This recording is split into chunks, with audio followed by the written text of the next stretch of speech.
Hello, good morning, good afternoon, and good evening to you. Welcome at another VDD meetup online. And with me is Ora and Evelyn, or Evelyn, as we say in Holland. For the Dutchies. Yeah, so today we'll be talking about social technical architecture. And first, let's start with an introduction. Ora, can you introduce yourself? Who are you? What do Sure, you do? And why are you here? sure. So I've started my journey something like 15 years ago as a backend engineer, C++, C, Java, then went also to web, JavaScript, and all those good stuff. Moved a little bit to doing that together with management, so lots of management roles there. I currently work at Taboola. It's quite a known company, I guess. And till a month ago, I was leading there the R&D group of the publisher side. Very interesting, interesting things, which actually led me to thinking a lot about Till a DDD. month ago, I was And right now, I switched to a role which helps me in my DDD passion, which is the R&D operations of Taboola. I'm basically responsible for making us grow in the best way we can. This means also the technical vision, the growth side of the people, the processes, and stuff like that. So really, everything is combined together now. This is how I feel. Great. Well, thank you. Evelyn, Yeah, can you introduce yourself? sure. So Evelyn, or Evelyn for all the Dutchies in here. I am a so-called change consultant, and I think that's basically just a fancy job title for a social scientist that happened to end up in the IT world. That wasn't the plan.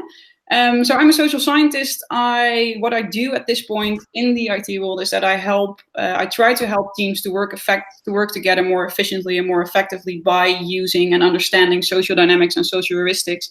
Because I am just a super big fan of the human brain, how it works, how we are wired, how we're making decisions, and why we quite often make suboptimal decisions in our teams. So that's what I focus on, what I really like, and I think that if we are able to understand these social dynamics and these social heuristics even better, then that will make us better IT professionals, better developers, better architects. So I think that's a very big part of what we should be focusing on. So I'm very happy to be here in this meetup about social technical stuff. So I'm looking forward to having these great discussions here. Great. So for anyone who's watching, there's a live chat going on. If you have any questions today, just feel free to enter them in the chat. And well, can you explain a bit more about social technical? So where does the word come from, and what does it really mean? So maybe Ora, you can start. Sure. I guess everyone can Google the official description, but I'll try and describe it the way I look at it. I think that at the end of the day, like Evelyn said, we are people, and we all have this wonderful thing called brain, and this is what leads us as professionals in everything we do. So the way I see it is that we have technical systems and we have lots of things that we call technical, but at the end of the day, when you have people which are part of any system or any product that is being built, then it's not only a technical system, it's a social technical system. And it means that any relationship between the people or anything that relates to what the person perceives himself or what he wants others to perceive him, then everything is getting affected. And the technical architecture is being affected by all those social perspectives, basically. Yeah, completely agree with that, by the way. Go on. I think that we tend to focus a lot on the technical part because that's in our comfort zone and we feel comfortable with that, and it's measurable and it's more tangible, and we see it as a definite and a true skill. But I think especially because we are all human and we are affecting everything that we do, we should never forget that we are writing code for other human beings and not for computers. So yeah, I think if we try to understand better how we work together as human beings and how we affect everything that we do and that sort of stuff, then that we will become even better developers and that we will be better, that we will create better products in the end. Yeah. So there's been a bit of recent in the DDD community, Socio-technical came a bit more up and running. Where did it come from, do you think, in the DDD community at least? No, no worries. Do you want to go first or? No, go ahead. Well, I think DDD, and I think it's all around solving and dealing with complexity. And I think if you want to deal with complexity, and if you look at software development the way DDD does, then it's a way of dealing with that complexity. And that's not just about the technical stuff. And I think one of the benefits of DDD is that it acknowledges that, and that really helps of how we look at the problem, and that we are defining problems before we start jumping to solutions and conclusions. And I think that's one of the reasons why that really helped. Yeah. Just to add to that, I think that when we talk about DDDs, we usually talk about bounded context and boundaries. And as soon as you say boundaries, I think the word that comes to mind to me is ownership. And everything about ownership really relates to socio-technical. I mean, I think this is why it goes so nicely together, because when you have ownership, then the socio-technical problems are getting smaller. Yeah. So if we look at a bounded context, which in my opinion is a language barrier, right? Mm-hmm. And you form that perfect bounded context. So what are the challenges you'll see facing when you are in that when you designed the bounded context? So what kind of social technical challenges would there be that you want to solve in your bounded context? I think I can try and answer this by an example, probably. Mm-hmm. So when you have, let's say you have a team, right? And it's getting bigger and bigger, and you have now like 8 people in this team, and we're trying to think how to split the code and the ownership into 2 teams. So you're trying to create this bounded context, and maybe you have really an ideal and cool way to split it. But then there's all this kind of, social things like, I don't know, those people cannot be in the same team, or these people, when they're in separate teams, they won't talk, or stuff like that. So I think these are the main challenges I can think of when you create a bounded context, when you merge one. Mm-hmm. Yeah, agreed. I think that all comes down to something that social scientists call value congruence, which basically means that you're living in a shared sense of reality. And I think that's one of the hardest things to do. That means that you are on the same page, that you are speaking about the same thing, speaking the same language, have the same goals, that sort of stuff. And I think that's a really, really big challenge in most teams. Yeah. Yeah. So what would be for you the first thing you always see happening in teams having to do with social technical? So what are the really, like, you see it happening straight away, the low-hanging fruit that you can solve, or this is something always that goes wrong? I don't think it's low-hanging fruit, because it's a very hard thing to solve. But the one thing that always straight away happens is we have an island that's called business, and we have an island that's called IT. And they are always blaming each other for everything, and this is not going well, and they're always late, and they don't know what we want, and they are not understanding us correctly.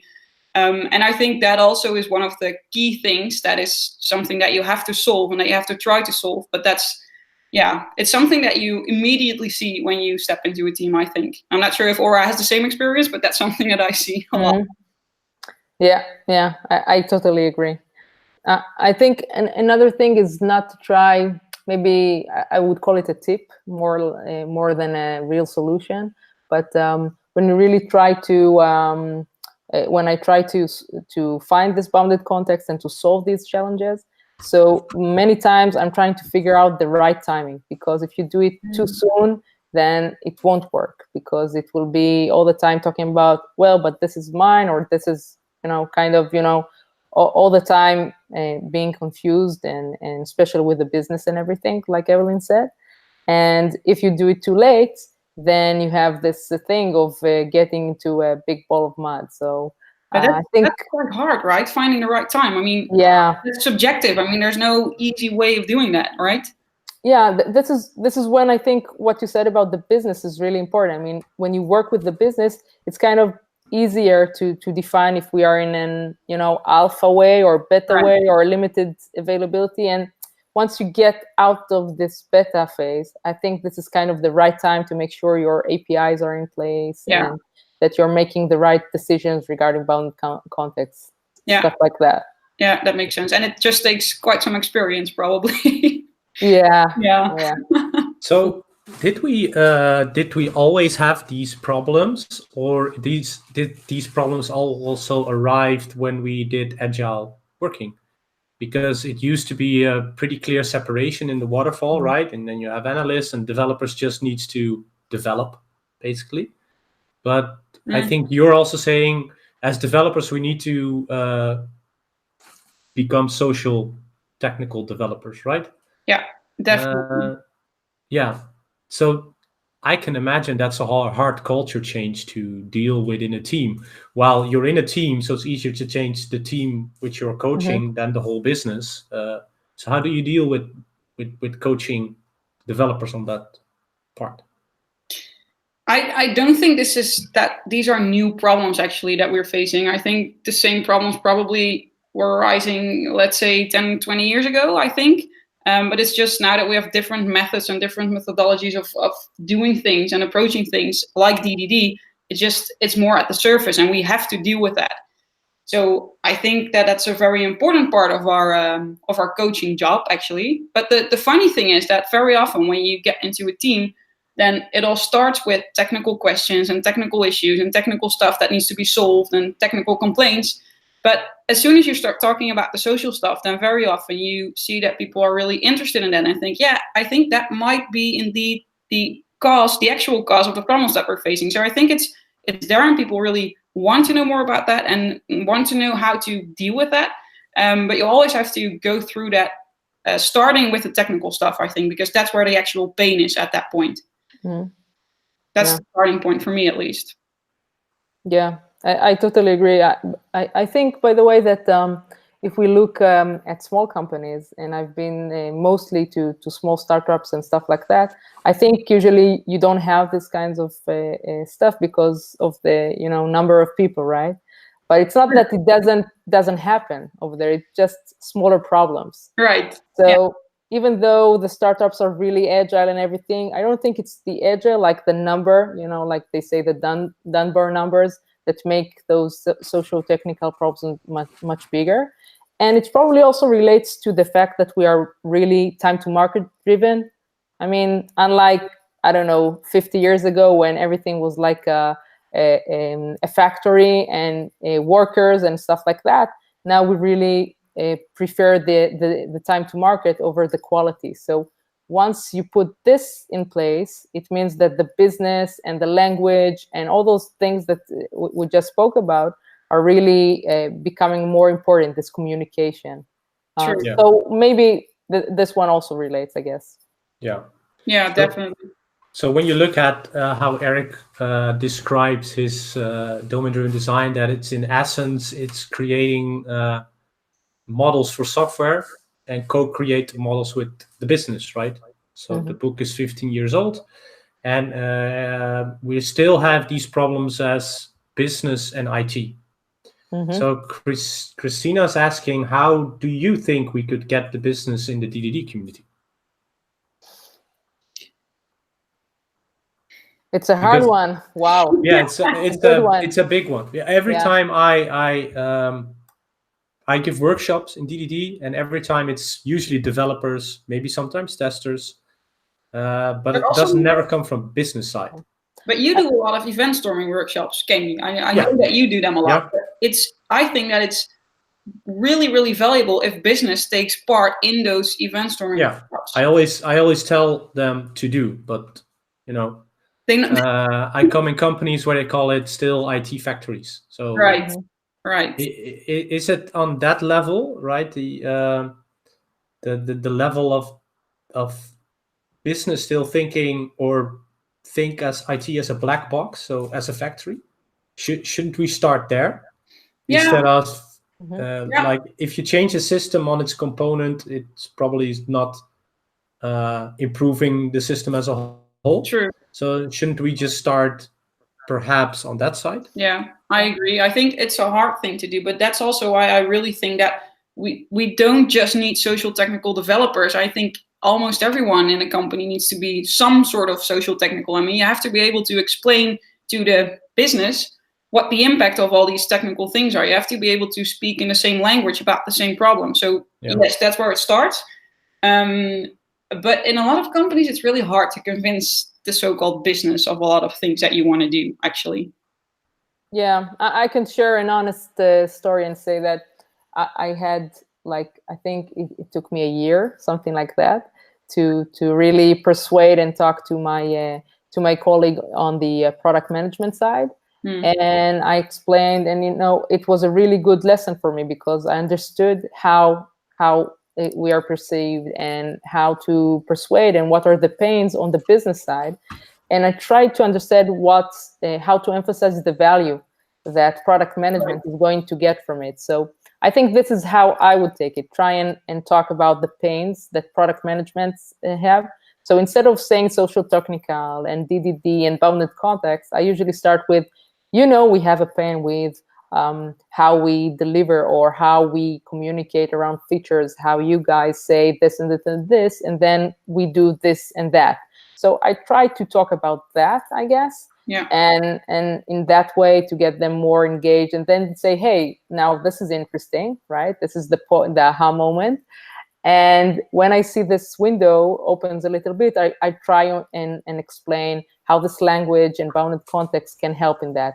But I will be very honest here and say that at a certain level, when it becomes a beyond the strategic part of DDD or the strategic part of socio-technical, I would say, they usually lose the attention, I guess.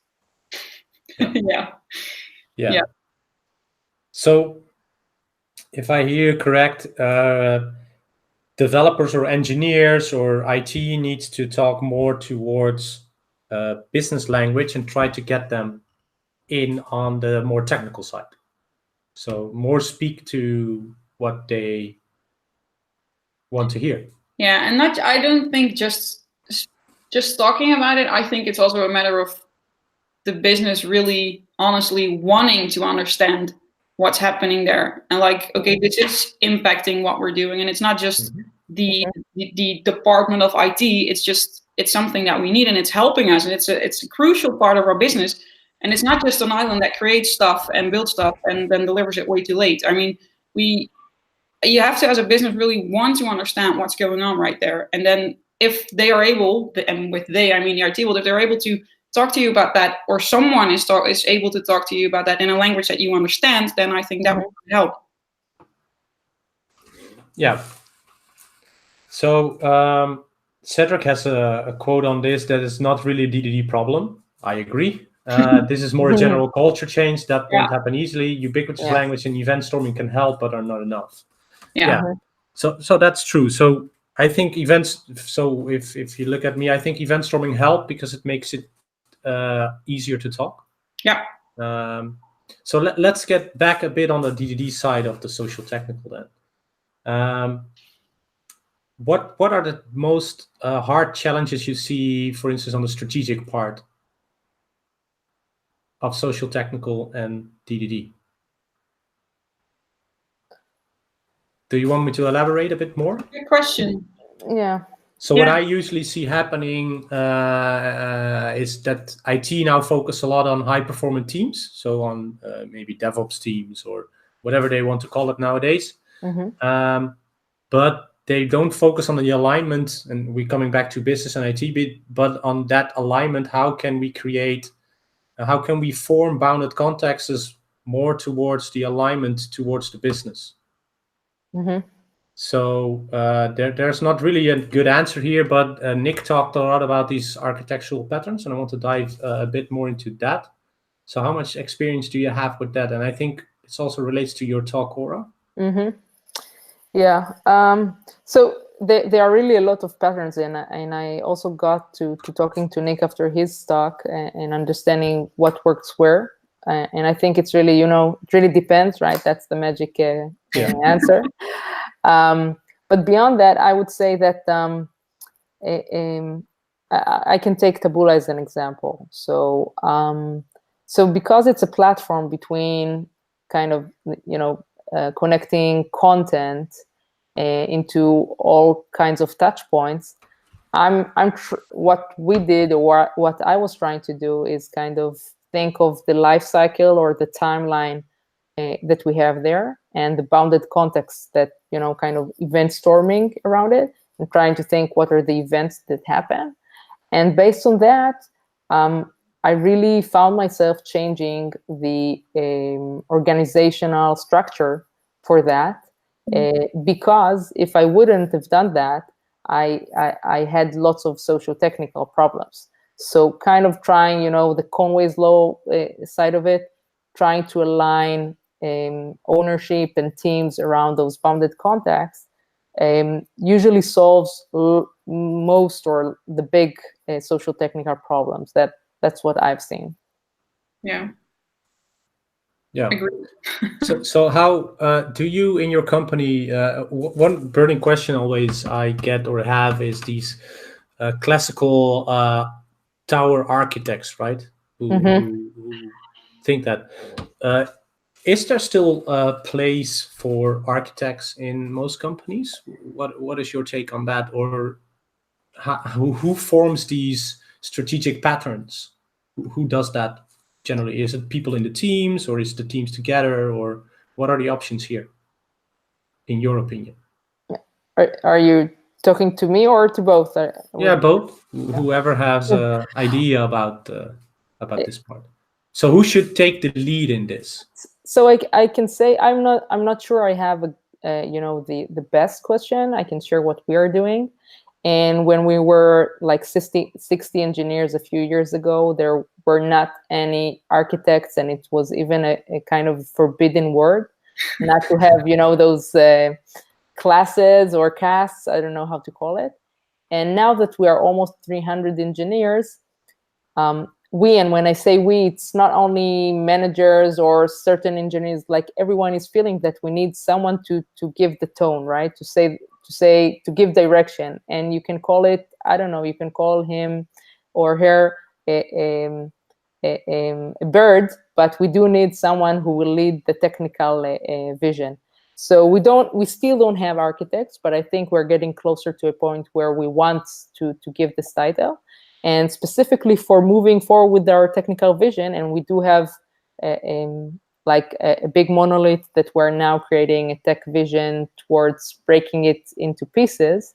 What we formed was kind of a task force of, let's call them, the very close to architects people from every business, every R&D business group, including, and also the infra. So if, let's say we have 5 R&Ds groups that are business oriented, so at least 1 or 2 representatives from each one, and also from the infrastructure group. And we formed kind of a task force that is taking this lead forward. It's not perfect in the sense that it's kind of a democracy and over democracy. It's hard to get to decisions and move faster because there's no hierarchy. And now we are in a point that we are kind of making more milestones into it and processes, and this is also part of my role. So if you want, I will share later or offline how we intend to do it, because it's not an easy thing to do, right? To get decisions when everyone has the same voice. Yeah, agree. Yeah. And isn't that a problem itself? I learned from a cultural perspective that people always need hierarchy.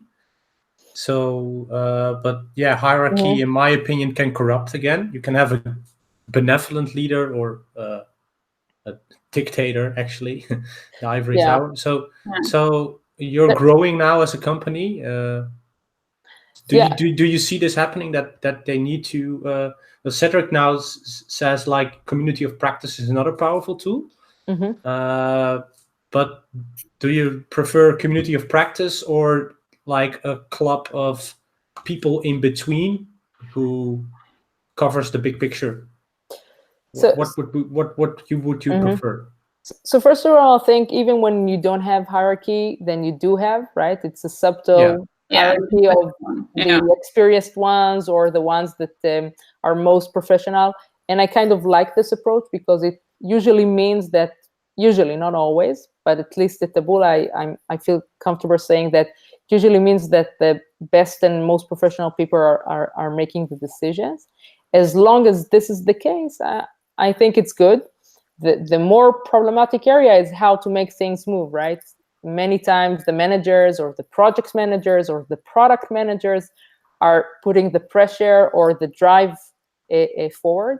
And as engineers, sometimes we get into this analysis paralysis phase. And I think this is more of the problem right now. But whether we will have some kind of hierarchies, definitely, even if it's like in the sense of what Google have and stuff like that, kind of leveling, but hopefully in a good way, not in something that is degrading, but more empowering, I guess. Yeah.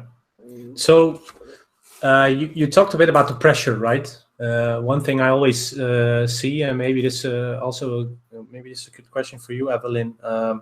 You talked about all these system 1, system 2, and when we're put under pressure, I believe we get locked into our system 1 quite fast, right? Yeah. Do you see this problem happening a lot of times where because of the pressure from product owners or anything, that developers lack the social skills to sort of put their foot down and say, well, we need to take it slow now? Yeah. Definitely, and I think that has a lot to do with how your team is wired, and if there is some level of trust. I think it's very easy to get locked in your system 1 because it's your comfort zone, and you can, most of the time you can rely on it. But like you said, Jenny, sometimes you just have to put your foot down and say, okay, I now need time. I need time to make a rational decision using my system 2, despite of all the pressure that's going on right there. And I think that's why it's really important that everyone in the team, or preferably the organization, but starting with the team, has understanding of these heuristics and social dynamics that are going on, and that you know that sometimes you are making decisions because you are locked into your system 1. It probably is not your best decision possible. And if you are aware of that fact, and if you know that sometimes you just have to take some more time, then that would really, really help. But I see this happening a lot because, like Aura said in the beginning, there's always time pressure, and there's pressure there's time to market pressure, and we have to get everything done yesterday, and especially if the business start whining because you are too late. I think then it's very easy to get stuck in your system 1. And I think someone, an external one, but preferably an internal employee or team member, should say, okay, stop. This is going on. We have to reflect on the situation, and now we have to make use of our system 2 and acknowledge that we are not making the best decisions possible. But that takes some gut. Yeah. So the problem here is what I face is how do you quantify this, right? Yeah. Because people love quantifying and how can we create business case. And maybe it's not a DDD problem, but it is an engineering problem I see. Is wherever I go, at least in the bigger companies I go, there's no focus on engineering culture. So how do we make sure that the engineers are trained in this way? And how do you engineering culture? What exactly do you understand? So what I understand is that there is someone in the company that takes care of the engineers, explains how the culture works. That it's not a factory. That it's not creative, or it's not, how do you say it is creative, but it's also a factory. It's many things, IT, but try to form the bridge between management and try to keep the engineers a bit safe from these pressures. Do you have any experience with that in your company, Aura? How does it work at your company? Yeah, so I think one of the best thing we did around that was something like a year ago, when we decided to kind of form our culture and not just assume that that everyone understands it. And when I say our culture, I mean the engineering culture. So we did not just take, a tabula culture and say, yeah, we like business, we like people, we like the customer. No, it was very R&D specific. And it really helped us in setting expectations towards ourselves, and the new engineers, but also towards the business stakeholders, towards product management. So if, for example, we say that one of our principles is to know the business, we explain exactly what it means. It means that we understand the business value, and we want to always try and deliver for that. And maybe we will do a hack at first, but later on in a certain stage, and we actually really define what the stage should be, we should make it more robust and more, build in an engineering way to also last, and not just hack. So we put all these kind of little examples that I think you're referring to, and try to make sure we talk at the same language internally, and then hopefully it will also set expectations with the other business stakeholders. And in your company, I think that's a great approach. And then are you like regularly reflecting on those things, or making sure that it's still top of mind, or how do you have some sort of a process for that, or? Yeah, so it's a hard thing to do, but we try kind of to push it everywhere we can. So everyone that, even when I interview someone, I sometimes talk about it, and we have it as part of our review for of the interview, kind of the scoring system of the interview. We kind of think, hey, is he a professional person? Is he someone who knows the business? Is he someone who is collaborative? Stuff like that. Yeah. And also kind of, also for the ongoing, try and put it in places like even T-shirts. It sounds stupid. Yeah. It sounds stupid, but it means something. And when someone puts his T-shirt and says, yeah, right, that was the culture. It was a few months ago, but yeah, that was the culture. Yeah. So stuff like that. And I wouldn't say that we are perfect at it. I think there are companies that are really doing great about it, and not only putting posters, but also really talking about it and making it really part of their, blogging even. But I think as long as you're doing something and it's not, and people understand it's not just words, then you can get it running. Yeah, I think that indeed, like making it visual and making it explicit, that's where you should start. But I think there needs to be some sort of a gatekeeper or something, just someone that's continuously encouraging people to do that and to make it explicit and to keep it top of mind. And sometimes that can be a very annoying person, I think, in teams, but it's very necessary. Absolutely. It's so funny that you said it. I think those annoying people are really kind of, the gatekeepers that are helping us remain in a good way. Agreed. Yeah. Yeah. So the market nowadays for developers are tight, right? There's not a lot of developers, so people are even happy to get developers and not looking at, does this person fit my culture, fit my fit the team? Yeah. They can develop Java or PHP, so let's just hire them because we need. Yeah. So what patterns or what rituals do you see? Because it's a given, that's not a DDD thing. But let's say we get this person into the company. How can you get someone to become more social technical aware?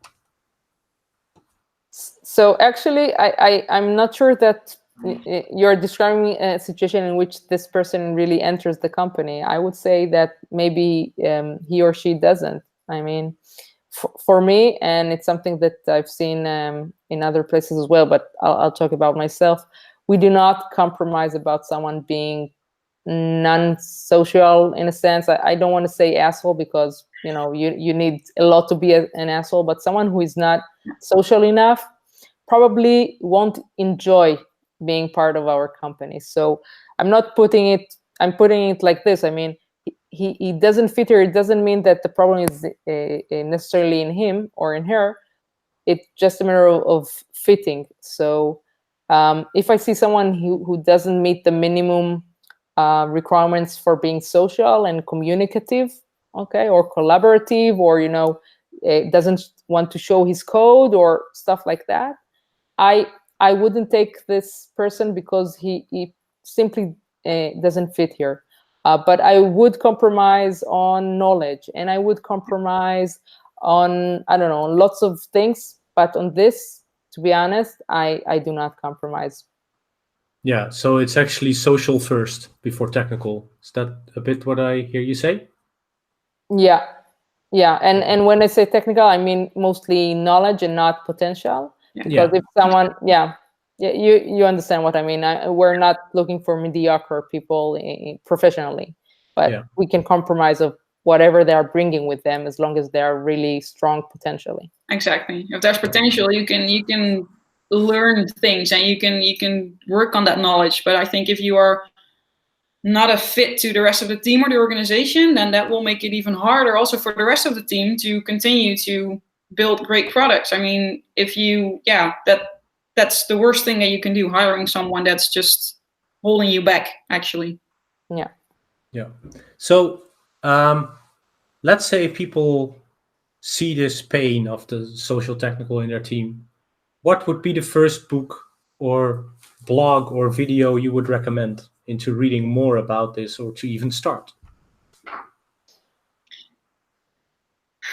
I'm a social scientist, so I'm going to go with Thinking Fast and Slow, obviously. I think that's just, and not just for IT professionals or developers or whatever. It's just a book that I think everyone should read, because it's just learning you so much about how you're making decisions and when you're relying on your system 1 and your system 2. And I think that's a very, very helpful book if you want to know more about this. Yeah, definitely.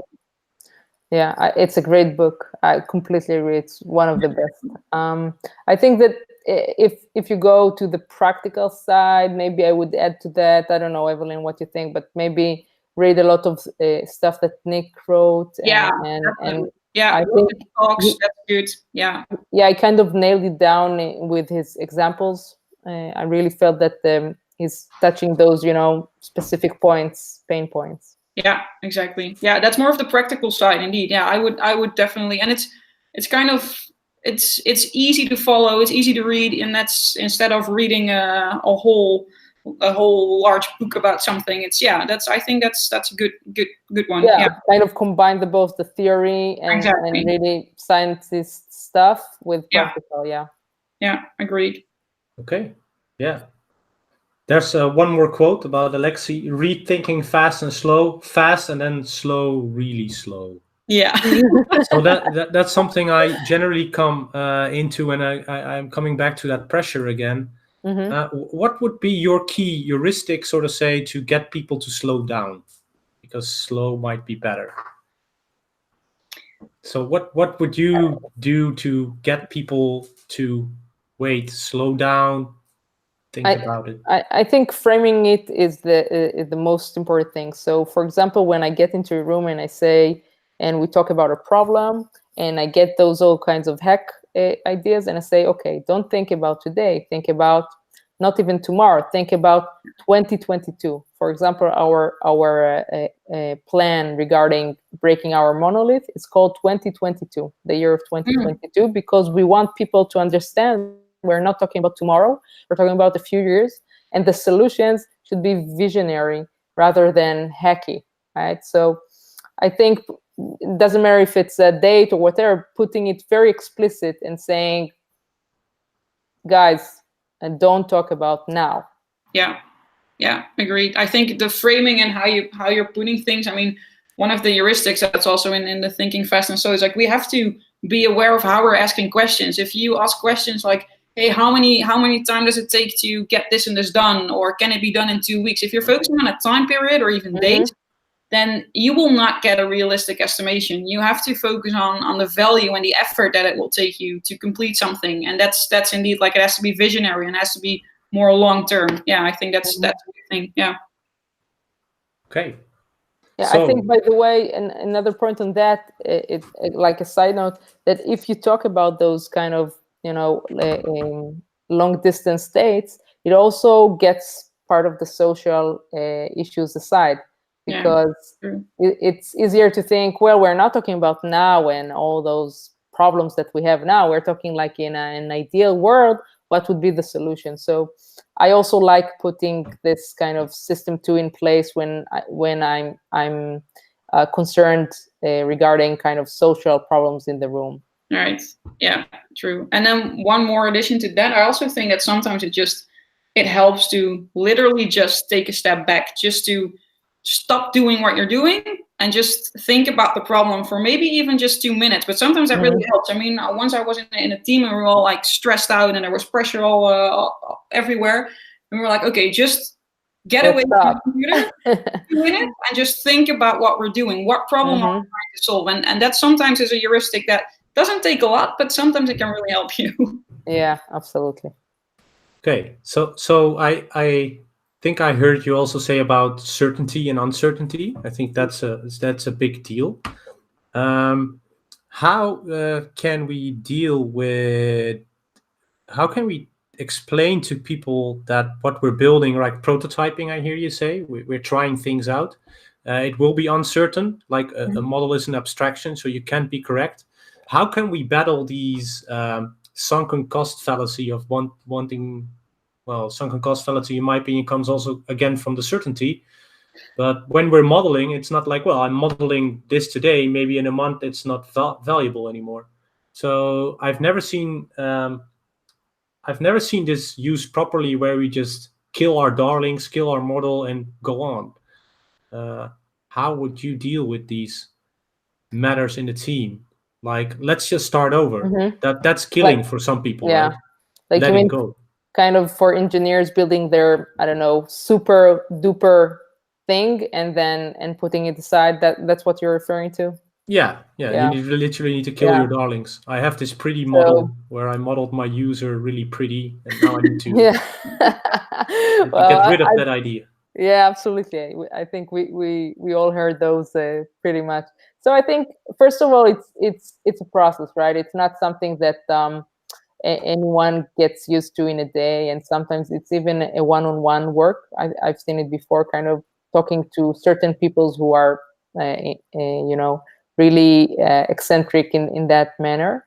So this is one side, kind of the social side of this.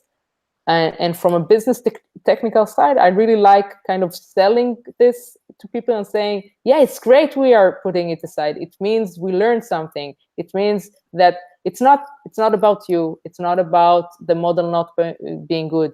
We put the model in place in order to learn something. And now that we've learned, we are making it better. That's all. It's kind of putting it in the room, saying do not get attached to this, because it's going to change. It's not because of you. It's simply going to change, and it's a good sign.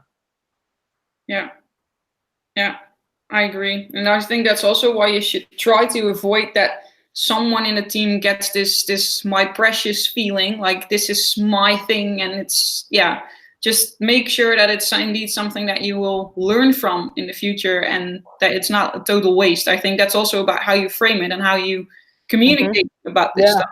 So that's also, there's also a big responsibility there for the rest of the team and how you're dealing with that, I think. Yeah.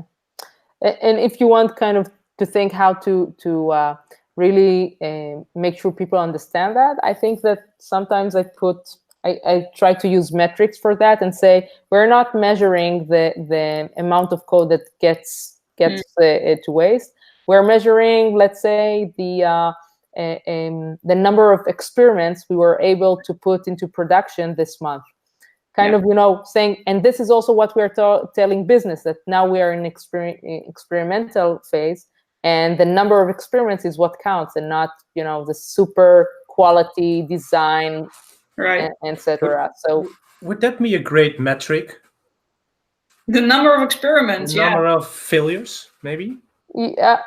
I don't know. Maybe it's worse, right? But I'm just thinking about it. So the iterations or the experiments, we like to call it, and it also fits also the the machine learning word, where everything is an experiment, and we have lots of algo at Taboola. So I think we kind of took it from them. Not talking about only features, but experiments and trying something. And even if the feature or the machine learning is not working, it's good because now we know it's not working. We're going to take something else. So I think we kind of got caught into this way of thinking, especially around the more early stage products. With the more kind of core products or older products, it's probably different and harder, I guess. I think we should experiment more in general. I mean, it enhances creativity and it will get you new ideas, and it's something that we are sometimes afraid to do because what if we fail or what if it's not the right thing? But I think experimenting is a brilliant thing to do, and we should spend more time doing that, actually. Yeah. A great book on that is Black Box Thinking. Yeah. Actually, Alberto introduced it to me. That's really, So Alexi has another, got me thinking again. We have one guy that, despite the facts, keeps claiming that the solution he's built, which is not fully done over those years, keeps saying it's brilliant. He's saying, is there anything we can do to change this kind of behavior? And let's answer that question, and then I have another question. So what do you think? What are your heuristics to be able to change this behavior of? So I think that usually I try to get curious about it, and I usually really am curious. It's a candid way. I mean, really try to understand what he thinks, why he thinks this way, and before this person answers me, I try to put the criteria, to put together a list of criteria together with more stakeholders, whether it's that person or maybe another person that is also think highly of him. And I try to put this list and say, okay, so what's the criteria for a good solution? It needs to be, I don't know, scalable. It needs to be designed for all those things. And maybe one of those criteria will be, it needs to work fast tomorrow, and the stability doesn't matter, right? So putting all those criteria in place and then trying to match this specific person's solution and saying, hey, but this doesn't exactly fit. So I think the hard part is putting the criteria. Once you put the list of criteria, then it's a done deal. If the solution fits the criteria, then that person was right. But if the solution or the code doesn't fit the criteria, then it's a very objective thing. So just to put it in, like, the bottom line is to kind of not make it personal and to make it very objective and very logical, and saying, here's the criteria of list, let's agree on that. Right. Once we agreed on that, let's see where the solution stands. Yeah. Right. But then again, you are working on creating that shared sense of reality. I mean, you're trying to speak the same language, have the same measurements and the same things that you are assessing the solution to. So I think that's, indeed, just trying to be on the same page without getting personal or without being offending someone. Agree. So team manifestos will help there in agreements, right? Yeah. I see so many teams not having working agreements, and they sound a bit like processy, but saying nobody has the right to have on the monopoly, right? Yeah. Yeah. These kind of standard. So to get to the language part of DDD, so when I facilitate or collaborate model, I always listen to the language. Alexi said, this person says it's brilliant. And for me, if someone would say it's brilliant, that would be like a sixth sense tingling in my brain, right? From, be careful. Oh, this is perfect, right? Perfectionism is the arch enemy of design, we say. So what are more words people need to look out for when we're building and when we're modeling these social technical systems? Do you pop up any words that you think, well, no, wait? It also goes the other way around. Sometimes we immediately, and that also comes back to the experimenting part, or just new things. It's like, oh no, this is horrible. No, we should never is also never. Never and always. It triggers something. Like, we should never. Like, why shouldn't we? Yeah. I mean, never is. Now that I'm saying it, never. Never. Yeah. Yeah, and always in that case, Yeah, right? okay, Never yeah. and always. And Yeah. True. Yeah, you and have any? yeah, and I think that talking about the kind of adjectives, like you said, it's when it's not connected to the business needs, and saying stuff like you said perfect, never and always, but saying that it's I don't know, it's really going to last, or it's really scalable when we are looking for an MVP. Okay, stuff like that. So I'm trying to find kind of the gaps between business needs and the language, I guess. Okay. Well, I don't see any further questions. I think it was really fun talking to you. Yeah, it tonight. was. Definitely. And, Yeah. We I enjoyed see it. a lot of chat things going on. So if you want to know more about some books, I see some people posting books in the chat. Nice. And we see And maybe people can just post their books on Twitter. What are your favorite books? Use something like #VDD, posting your favorite book, and anything you have you wish to say to the people. Any last words before we last stop? words. Wow. Yeah, for today. Dramatic. Any last tips? One advice, one quote that. That's probably the hardest question that you've asked in this session. Yeah. I think we should. I mean, I don't have something dramatic to say. I just want to say that first of all, it was really enjoying, and I really enjoyed answering because it made me think. So all these things are really nice. As to something that I really try to do in order to solve all these social technical problems or challenges, I like thinking of curiosity as a good tool. Kind of not. It goes back to not making it a personal thing and not making it an issue of communication. So I really try to not use my system one, like Evelyn said, and kind of relax when I hear those words that are sometimes making other people flame. So curiosity is a good tool, I would say. Yeah, I agree. And then indeed, like asking questions, just don't assume things. Just always, question why things are happening a certain way, and indeed sometimes just try to rely on your system one and to actually use it in order to understand things. But I'm pretty happy. I mean, if I compare the market and the industry to let's say 4 years ago, I think there's an increased interest in the whole social technical thing. So that's something that I'm really happy about. And I think it's just the fact that we are thinking about it and that we are giving it attention and that we do stuff like this and sessions like this, then I think, we are, slowly we are getting there. We are getting to a better world. So I think that's a good thing. Yeah. Good. Well, with that, thank you everyone for listening, watching, whatever and chatting today. Next Tuesday will be the next VDD, talking about strategic patterns. Probably will come into heuristics and social technical part again. And thank you, Evelyn and Ora, for joining us tonight. Thank you. And until next time. Bye-bye. Bye-bye. Bye.